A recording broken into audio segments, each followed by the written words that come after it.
Hey everybody, so in this video I'm going to explain the break and the continue keywords. The break keyword will break out of a loop. Another place where you see this is a switch within a switch statement. Continue will skip the current iteration. Here's an example. Let's create a for loop that will count up to the number 20. I'll set I equal to be 1. I will continue this as long as I is less than or equal to 20. Then increment I by 1. Standard output, I'll display whatever I is. Then I'll add a new line. New line. Then let's take a look.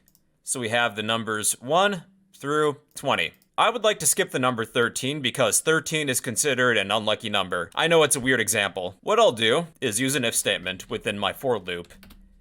If I is equal to 13, first we'll break, then see what happens. If we break where I equals 13, then we have the numbers 1 through 12. Once we hit 13, we break out of the loop.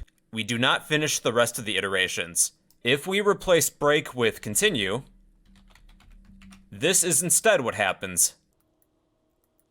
We have the numbers 1 through 20, but the number 13 isn't there. So using the continue keyword, we skip the current iteration. So yeah, that's the break and the continue keywords. These keywords are available if you need them, but where you'll use them, it really depends. But just so you know, they exist. And that is the break and the continue keywords in C++.